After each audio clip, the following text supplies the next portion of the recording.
تعلق عشق سے ہے۔ سارے مسلمان مانتے ہو کہ احد کے میدان میں سب نے دیکھا کہ رسول کا تاج ٹوٹا، جنہوں نے دیکھا جن کے سامنے ٹوٹا ان کے تو سارے سلامت، ان کے تو سارے سلامت، جن کے سامنے ٹوٹا۔ اب عشق کی تو اپنی اپنی منزلیں ہیں، جن کے سامنے ٹوٹا ان میں سے تو کسی نے اپنا توڑا، صحابی وہ بھی ہے، رضی اللہ وہ بھی ہے، لیکن ایک نے دیکھا نہیں۔ اب ایسے کرنی نے کرن میں بیٹھ کے سنا، پتھر اٹھایا، 32 کے 32 توڑے۔ شریعت روک رہی تھی، عشق مجبور کر رہا تھا، شریعت روک رہی تھی، عشق مجبور کر رہا تھا۔ نبی نے صحابہ کی محفل میں بیٹھ کے کہا، اور میرے صحابیوں جب کبھی کر جانا میرے اویس کو میرا سلام کہنا۔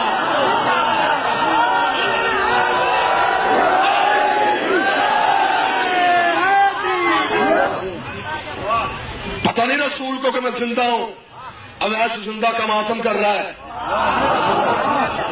خدا نے کیا کیا؟ آسمان سے کیلا نازل کر دیا۔ میرے نبی کا سچا ماتمی ہے، دانت ہے کوئی نہیں، نرم غذا چاہیے، اور پھر مانو جب معصوم کے عشق میں ماتم کرو، پھر لنگر کے انتظام خدا کرتا ہے۔ لیکن بندے کہتے نہیں جی ماتم کا تعلق نہ شریعت سے، ماتم کا تعلق نہ عشق سے، جی ماتم تو سراسر گناہ ہے۔ سارے کے سارے مسلمان سن رہے ہو، ماؤں کالر والوں کسی مذہب کے مولوی کے سر پہ قرآن رکھ کے پوچھو گناہ کی تعریفیں کیا ہے؟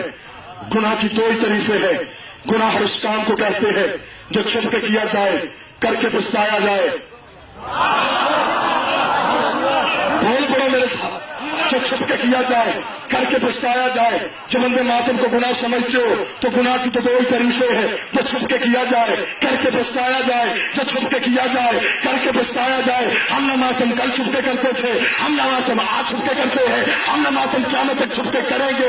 ہم تو ماتم چھپ کے نہیں کرتے، ہم تو ہر بازار میں کرتے ہیں، ہم تو ہر گلی میں کرتے ہیں، ہم تو ہر چوک میں کرتے ہیں، بلکہ ہمیں روکا جاتا ہے کہ اس گلی میں نہ کرنا، اس بازار میں نہ کرنا، اس چوک میں نہ کرنا۔ ہم کہتے ہر گلی میں کریں گے، ہر بازار میں کریں گے، ہر چوک میں کریں گے۔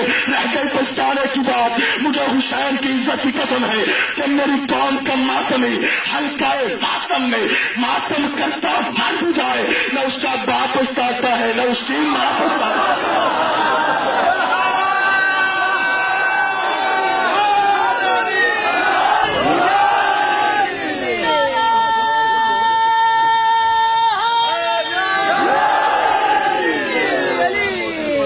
لیکن تو نے ماتم کو سمجھا ہی نہیں۔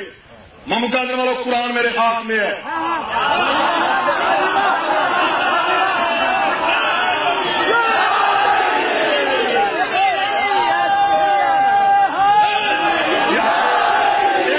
ایک لمحے کے لیے مجھے اجازت دو، وقت بالکل تمام ہو رہا ہے، میں نے بہت سی باتیں آپ کے گوشت اتار کرنی ہے۔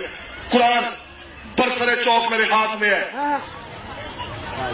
سارے کے سارے مسلمان مانتے ہو، قرآن ہاتھ میں ہو، تم چوروں کی بات بھی مان لیتے ہو۔ جس نے قرآن پہ ہاتھ رکھ کے کہہ دیا اب اس کی مانو، قرآن میرے ہاتھ میں ہے۔ قرآن کو صرف رکھنا عبادت نہیں، قرآن کو سمجھنا عبادت ہے۔ یہ قرآن صرف شیعوں کا قرآن نہیں، تو کہہ نہیں جی فقط یہ شیعوں کا قرآن تھا۔ قرآن تاج کمپنی کا چھپا تیرے گھر میں بھی ہے، تیری مسجد میں بھی ہے۔ پڑھ قرآن، چھٹا سپارہ، لا یحب اللہ بالجہر بالسوء من القول الا من ظلم وکان اللہ سمیع علیما۔ اللہ نہیں پسند کرتا اونچی آواز میں رونے والوں کو، مگر وہاں پسند کرتا ہے جہاں پر ظلم ہوا ہو۔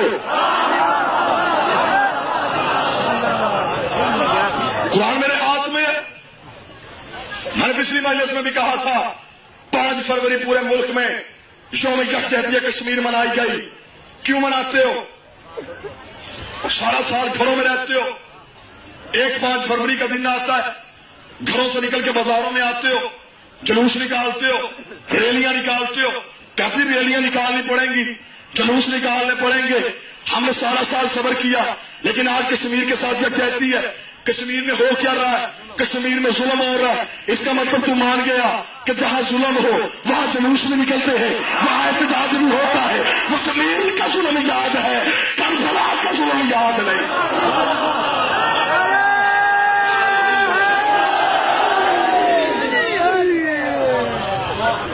تو نے کشمیر کا ظلم تو دیکھا، کربلا کا ظلم، ظالم کشمیر کا بھی ظالم، ظالم کربلا کا بھی ظالم۔ اگر کشمیر کے ظلم پہ لعنت جائز ہے تو کربلا والے کے ظلم پہ بھی لعنت جائز ہوگی۔ سارے کے سارے مسلمان حج کر کے آتے ہو، کرتے کہاں وہاں پر جاتے ہیں، کتنے شیطانوں کو کنکریاں ماری جاتی ہیں؟ 3 شیطانوں کو سارے کے سارے مسلمان مل کے کنکریاں مارتے ہو۔ وہاں پر شیطان تو نہیں ہے، وہاں پر تو ٹاور کھمبے بنے ہوئے ہیں، پلر، ہزاروں لوگ کچلے جاتے ہیں، لیکن کنکریاں ضرور مارتے ہیں۔ کہتے جب تک مارے نا حج مکمل ہی نہیں ہوتا، جب تک مارے نا حج مکمل ہی نہیں ہوتا۔ اور میرے اللہ قربان ہو جاؤں، جہاں پر ہزاروں مسلمان مر رہے ہیں، میرے اللہ انہیں موت کے منہ سے بچا، میرے اللہ ان کو کہہ کنکریاں رہنے دو، رش ہے۔ فرمایا اس وقت تک عبادت مکمل ہی نہیں ہوتی جب تک ظالم پہ تمنا نہ کرو، جب تک ظالم پہ لعنت نہ کرو تمہارا حج مکمل ہی نہیں ہوگا، جب تک تم ظالم پہ لعنت نہ کرو۔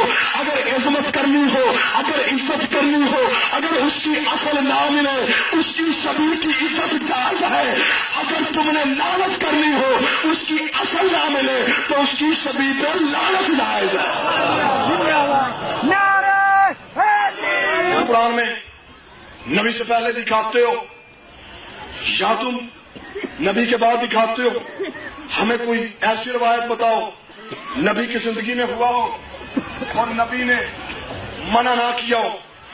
مدارج النبوت عبدالحق محدث دہلوی، نہ کتاب میری نہ مصنف میرا، کتابی بھائیوں کی یونیورسٹی میں کتاب اب بھی موجود ہوگی، جس مرضی لائبریری میں چاہو تمہیں یہ کتاب ملے گی۔ کہتے جی نبی کی زندگی سے پہلے بھی نہ دکھاؤ، نبی کی زندگی کے بعد بھی نہ دکھاؤ، ماتم اس وقت دکھاؤ نبی کے سامنے کیا ہو اور نبی نے منع نہ کیا ہو۔ ہیما مکانے والوں اجازت۔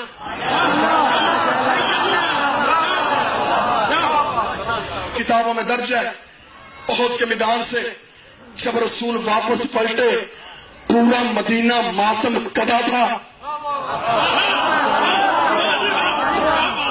کتاب ہے، میں کھڑے میں منہ دے کے تو بات نہیں کر رہا، میں تو چوک میں کر رہا ہوں۔ کتاب میرے ہاتھ میں ہے، پورا مدینہ ماتم کدا تھا۔ رسول آئے، فرمائے رونے کی آوازیں کہاں سے آ رہی ہیں؟ صحابہ نے کہا مولا وہ جو احد کے میدان میں شہید ہو گئے یہ ان کے وارث رو رہے ہیں۔ نبیوں کے نبی نے، کتاب بھائیوں کی نبیوں کے نبی نے منہ آسمان کی جانب کر کے کہا ہے میرے اللہ میرے حمزہ پہ رونے والا کوئی نہیں، ہے میرے اللہ میرے حمزہ پر ماتم کرنے والا کوئی نہیں۔ کتاب میں لکھا ہے کہ صحابہ اپنے گھروں میں گئے، اپنی عورتوں سے کہا جلدی کرو نبی کے گھر جا کے نبی کے چچا حمزہ کا ماتم کرو۔ نبی کے گھر جاؤ، نبی کے چچا حمزہ کا ماتم کرو، پھر مانو کہ پہلی ماتمی سنگت بلانے والا نبی ہے، پہلی ماتمی کو بلانے والا نبی ہے، بھیجنے والے صحابہ ہے۔ بلایا، برتن نشینان انصار نبی کے گھر میں آئی، نبی کے چچا حمزہ کا ماتم کیا، نبی نے گریا سنا۔ کتاب میں درج ہے کہ نبی کا گریا سننا تھا۔ نبی نے پوچھا یہ کون بیٹیاں ہے؟ صحابہ نے کہا مولا یہ انصار کی عورتیں ہیں، وہ تیرے چچا حمزہ کا ماتم کرنے آئی ہے۔ کتاب میں لکھا اگر غلط پڑھو اسی چوک میں گولی مارو، میرا خون معاف ہے، انتظامیہ کی موجودگی میں کہہ رہا ہوں۔ جب کہا میرا مولا یہ پردہ نشینان انصار ہے جس نے تیرے گھر میں آ کے تیرے چچا حمزہ کا ماتم کیا ہے، رسول نے منہ آسمان کی جانب کر کے کہا میرے اللہ میں محمد یہ دعا کرتا ہوں تو ان پہ راضی ہو جا، ان کی اولاد پہ راضی ہو جا، ان کی اولاد پہ راضی ہو جا۔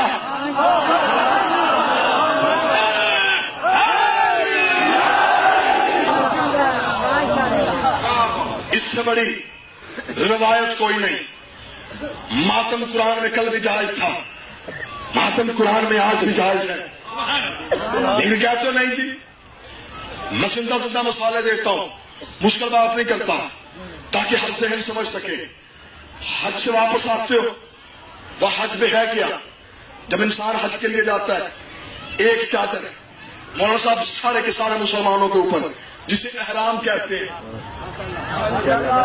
ایک چادر ہوتی ہے، منڈا ہوا سارا، ہاتھ پہ ایک لوہے کا کڑا، واہ